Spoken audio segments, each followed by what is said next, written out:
it's a pleasure. It is. And thank you so much for taking the time to do this. How are you doing right now?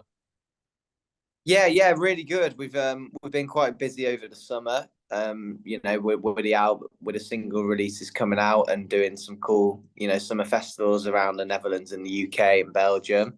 And just getting ready for the album release now on the 25th of August. So when you reflect on the past year, so we're over halfway through it now, you're satisfied with what you've accomplished so far? Yeah, it's been a really successful year in terms of, doing an album and a quick turnaround, changing my lineup to a power trio, to actually, going out there with a fresh new tour as well, and still getting new fans, and building the social media and that's still growing. So yeah, I think it's been a really successful year so far, which I can't complain about really. Yeah, it's great that we get to use that term as well so far, because of course, congratulations on the announcement of the new album, Bad Luck and the Blues. How are you feeling about it right now? Where's your head at with it? Well, really excited first of all to play it, get the new songs out there, like any artist is ready to play the songs. We've had them for a while, we've listened to them, they're on the back burner, we've been talking about it. We've played chucked a few in live, which has been fun for the crowd. And my last music video, You're Not Alone, included a live audience at one of the festivals I played, which cool. So yeah, first of all, really excited to get out there and play the new songs. We're going to do probably say about 7-8 of them off the new album, and yeah, just a bit of a heavier direction for me, a little bit energetic, a different live show. It's a lot more guitar based, which is cool. Just going back to my roots really. Well, Lonely Road is getting a good reaction. Why did you choose this one as your first single? It was one of the first songs I wrote for the album, and it came quite quick. And I played it to the label, and they said Marshall really liked it. It had a good backbeat to it, quite a fast drum beat to it, and they like the sentiment, down a lonely road, with being a musician, and it has that concept and vision behind it as well. And so yeah, we felt like that was the right one to go out there and kickstart the campaign with. Completely your decision? Label didn't put pressure on you, they just supported you? Well, I think it was a 50-50 with the label. I sort of came to them and said, well, what are you thinking as well, because I put trust in you, and they said Lonely Road, and I was sort of thinking that as well. So it was a good mutual decision. Have you decided before the release? I mean, we are close to it.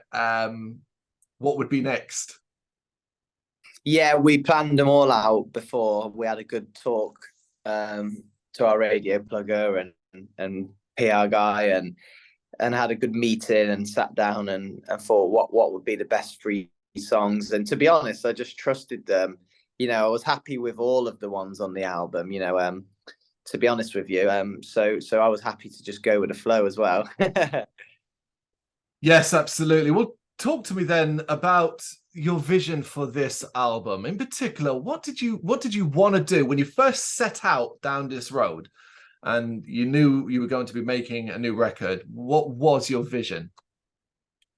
To have a power trio and go out on the road, with no gimmicks really, just bass, drums, guitar, and have clearly led by blues rock, and write and having catchy choruses, which I've always tried to write. So when I wrote this album, I wrote the guitar first, all the riffs, and then I wrote the lyrics around it. So I was very conscious about how each song could flow into the next, and how an audience reaction might be, imagining it in the studio in my bedroom writing it. So your vision was influenced by the fact that you wanted to be the power trio and you wanted to be able to basically take all these songs and play them on stage. Exactly, it's simple as that. And obviously I'd had a keyboard player for about 5 years, and and I just love the way it looks, you know, with like Jimi Hendrix and Cream, you know, the way that they set up on the side of the stage, you know, and all in a row. And it's quite classic. And I feel like the music I was doing, it needed to have that space as well, rather than the keys just padding it down or the keys playing part and fatting it up. It needed to have just the bass and drums as a rawness. So my main vibe for the album and being the producer was to record it live. I only did 2 days pre-production because I wanted a lot of the ideas to be natural and flow, and none of the solos were written, just the parts. Where did you look, though, when it came to writing songs? Where did you look for inspiration? Where were you kind of digging into? Was it from a more personal perspective or a wider world? I guess half and half, really. I feel like the relationship side of the songs, you know, are quite personal, and the life side, you know, like You're Not Alone and Lonely Road and Bad Luck and the Blues are about hardships in life, and they're quite personal as well. You know, Bad Luck and the Blues is about my Crohn's disease and suffering with that, and I like to write songs that are quite open so people can relate to them as well, you know, and have their own idea behind it. Do you find that level of openness, your willingness to be so open and honest, something that's getting easier the more you do it, or has it always come quite simply to you? Yeah, I guess it comes quite natural to me because you know, what you see is what you get with me. You know, I do wear my heart on my sleeve, and I am do speak truthfully. It sometimes gets me in trouble, but but yeah. So my fans are very aware, you know, that I've got Crohn's disease, and I do speak, and I'm an ambassador for the Crohn's and Colitis charity as well. So it's good to raise awareness, you know, for these kind of things. But yeah, in terms of writing it, I guess from a point of view, or would people relate to this, or would people like this? I guess I'm just confident in writing it, and I guess that's the secret, really. Well, yes, that relatability is so ingrained within you up to this point. You know, even if you have as you put it, heavier direction, it's still unlikely to change. It's still about anthems. It's still about connecting with a live audience. It's always been what you've done. So yeah, why would you change? Yeah, in terms of it's just a progression, you know, and taking on everything that I've learned over the years, and from a producer's point of view, from being on stage to supporting, you know, Buddy Guys, Status Quo, you know, loads of people on tour, and learning tricks along the way, and things. It's been a collaboration of all of that put into this album, really, but with the guitar being the main focus. And it excites you. You know, you're still developing, you're still learning and progressing as a musician. Oh yeah, and I'm having fun with my band. You know, it's like you know, it's like I've started again. You know, it's like I've got a new love for it, which is quite amazing considering I've been a professional touring musician for 16, 17 years now. It's quite a long time. But that's all anybody wants to hear, that you are having fun with your band. You're still thoroughly enjoying yourself. I mean, that is the dream. Oh yeah, you know, if I didn't, I wouldn't be able to do it, because being a musician it can be quite challenging at times. You know, you're away from your family, your home, different countries. You know, it's hard, it's tiring. You know, so the fans and the music are what makes it for me. You know, hanging out with the band and connected and playing some guitar solos and flying the flag for guitar music. You know, that's what I'm about. What was some of the challenges, or one challenge in particular, that you came across during the work on Bad Luck and the Blues? And if it does exist, a challenge, how did you overcome it? I'd say the biggest challenge I had was I had two tracks, one called Take Control and one called Stuck in the Night. And when I wrote that, I had that image like a Royal Blood sort of sound, you know, Queens of the Stone Age, a more modern rock, completely a bit more away from the blues. And when we recorded it, we went in the studio, we went back in the studio to listen to it after recording into the control room, and I was like, oh, it's too modern for me, actually, you know. Let's go back in and let's just tame it down a little bit, but play it a little bit more like Led Zepp, you know, a bit more like Black Sabbath, you know, a little bit more old school. So I guess I learned that I wanted the album to have a certain sound that we were getting this time, to not be as varied with the genres and going all over the place. I wanted it to have a good continuum throughout. So you were incredibly conscious of having to nail that kind of older classic sound while still sounding contemporary, still sounding modern and up to date, not a retread of everything that's done before. Yeah, in terms of the actual sound, you know, we were going for a modern, clean sound, you know, with Christian, you know, his mixing is, you know, is beautiful, smooth. But in terms of what we're playing musically and what we're recording on with the desk and how we're recording all together in one big room, all live, not tracking separate, is old school. You know, so with a mixture of the combination of the two, with speaking about modern lyrics and what my modern experiences from today, that's how I tried to combine the two together. But musically, you know, I think a big influence on this album was Robin Trower. I did listen to him a lot as my main influence, him and Jimi Hendrix, for this album. It is an incredibly tight balancing act to do that. So well done on that front. What about then some of the more enjoyable aspects of creating this album? Things that you particularly love doing? I love the songwriting and just being on my own and picking up a guitar and having a blank canvas, you know, like painting a picture really, and then, you know, you put your colors on and you just build it from there. And sometimes you'll have a great song, and I'll notice if I have a really good song, it'll come really quick.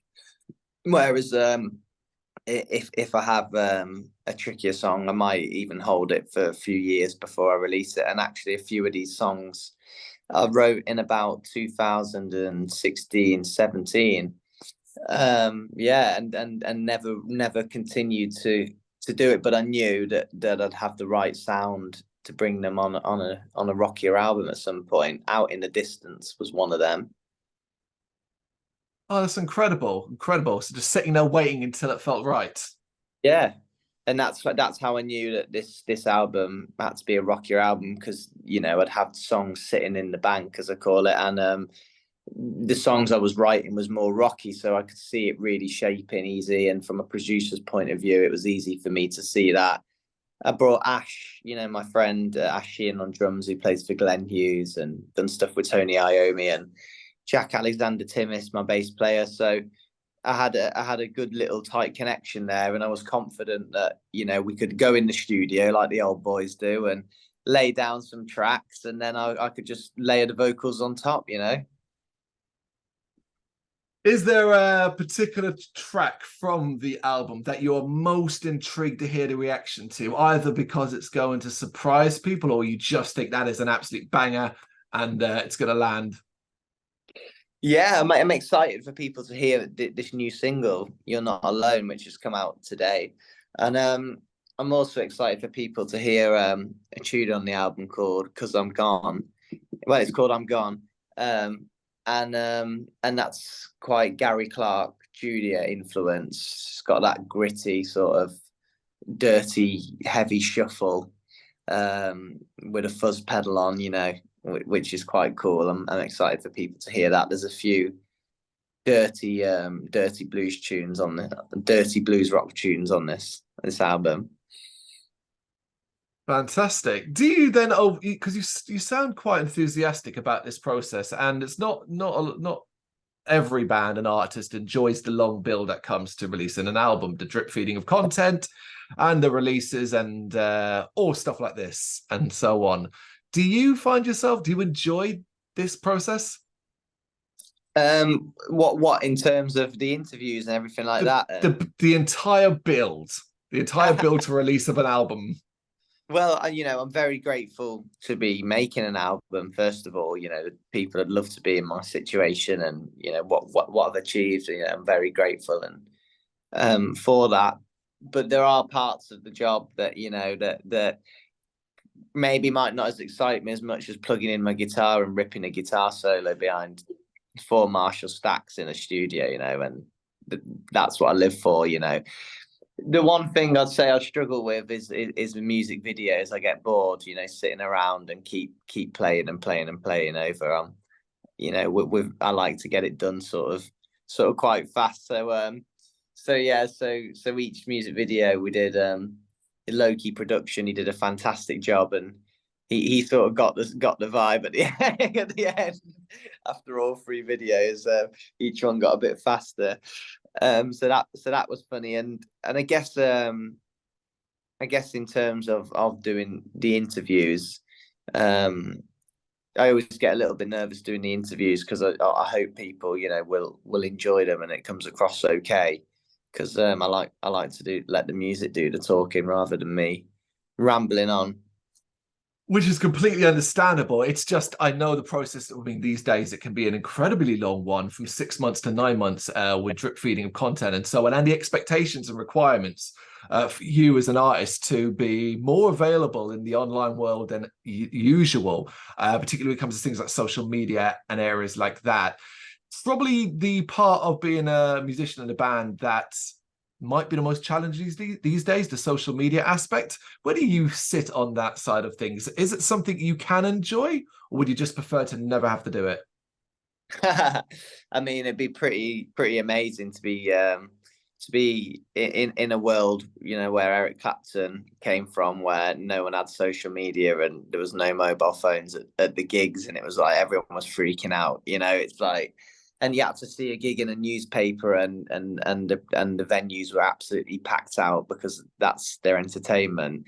Unfortunately, it's not like that anymore. There's a lot more competition. There's a lot of choices to do on the phone. You can do whatever you want, whenever you want. Everything's accessible. So in terms of music now, I'm quite old school, so I like getting an album and I like reading the sleeve and all of that. So I do miss that side of it, that it can be boom, just get it on Spotify, rather than buying the album in terms of that. But yeah, I do put a lot of care into that side of it, and try and design, a lot of my albums with the labels, and to make it look good for the fans, and to try and make it sound as best as possible. So the online world is a necessary evil. I'd say I do like connecting with the fans on Facebook. I run all my social media myself, and so I speak to all my fans, try and reply to every one of them that I can, because I'm grateful for them. Without them, wouldn't be able to do what I do. So but yeah, never really had any complaints. What's interesting is, in the past I've had different managers, and my likes have really dropped down when they've took over my social media, because my fans are so used to me doing it and being personal with them. So I guess that's quite an interesting one. I have tried that before, but yeah, I try not to let it take too much of my time up. I try and be natural on it, and if it doesn't work, then it's all right. I don't mind not getting many likes. You're fighting a battle just that everybody else is online, just trying to get any attention you possibly can on any post possible. You've done so much. You've done an incredible amount, and you've been as a statement out there hailing you as the future of blues. When you hear things like that, and bear in mind who you've toured and what you've accomplished so far, how do you keep your feet on the ground when you get that kind of praise and do those kind of things? Well, when I was 18, I got my first record deal in HMV, and classic rock hailed me as the future of the blues. Did a massive spread on me, and loads of people took attention to it. Brought "Where's He Come From?" out of nowhere, and and yeah, it was it was really nice. But then I realized then that's just not it. You know, I haven't just made it. This is where the hard work begins. And being about an artist is about the music that you create. So it was just about trying to better my albums every year and trying to get more fans and get bigger gigs and always striving to be bigger and better. So you know, it's amazing, really. But at the same time, you know, the blues is. I've always loved the blues. You know, I love the blues guitar playing, but my music is definitely crossover as well.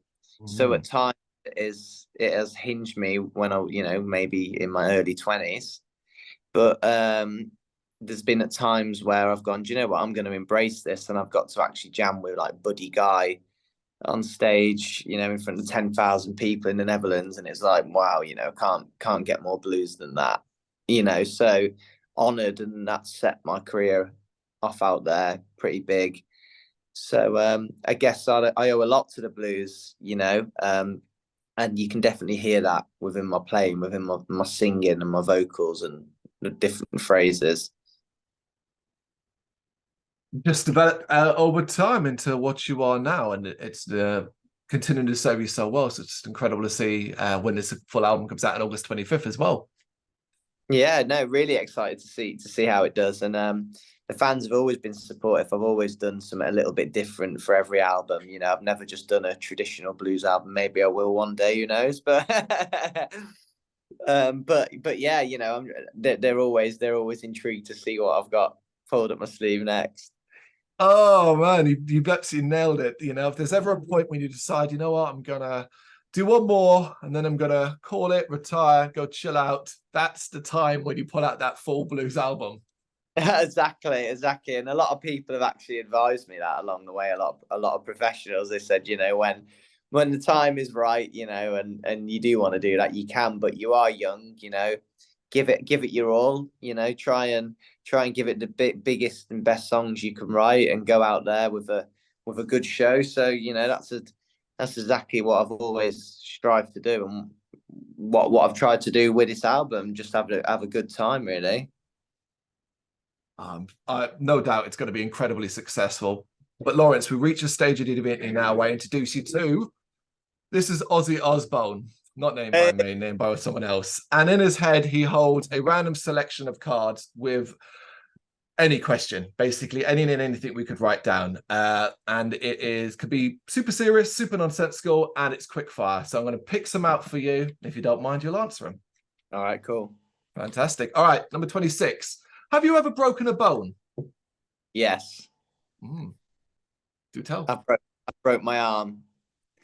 I was playing a game when I was younger on a bike with some of my mates, and it was a stupid game to kick the football at the back tire, and I went head over heel on the tire and snapped my arm, my left arm. Maybe that's why I can get up the neck quite fast. Do you still feel it? Twinge anytime? No. Luckily, I don't. I'm quite lucky with it, but I'm double jointed, so I can twist my arm all the way around. Okay, let's put another one out. Okay, 34. Do you believe in ghosts or spirits? 50-50. I am a Christian, so there's half of me that says no, but then there's been other times where I have felt something, ghosts or some sort of vibe. Yeah, I don't think anybody could be brave enough to outright say 100% no, you know? Number 85. What is your worst habit that you think you've got? My worst habit is probably cutting my nail, because it's always sore with playing guitar. And yeah, my partner's like, stop cutting your nail, you're gonna have nothing left. You're cutting them though, you're not a nail biter. No, I'm not a nail biter. I think that's a dirty habit. So I cut them. Which Fair is bad. enough. I've got little sharp scissors. I'm always making them sore. Probably should bite my nails. 59. What is your favourite musical, be it in film or from a stage show? Lion, the Witch, and the Wardrobe. Really? Yeah, I saw that. That was the first musical I ever saw as a kid, so a bit of nostalgia for me. Oh, I don't think I've ever seen a musical version of that. Haven't you? It's pretty cool. Okay. And Going do one more. Go on. Some years ago, we're going back. Yeah, okay. We'll do one more, and it's number 72. What is something that never fails to make you smile? Fish and chips. Okay. I love that. I love that. All right, Laurence, Bad Luck and the Blues. It is out on August 25th. Thank you so much for taking the time to do this. I really appreciate it.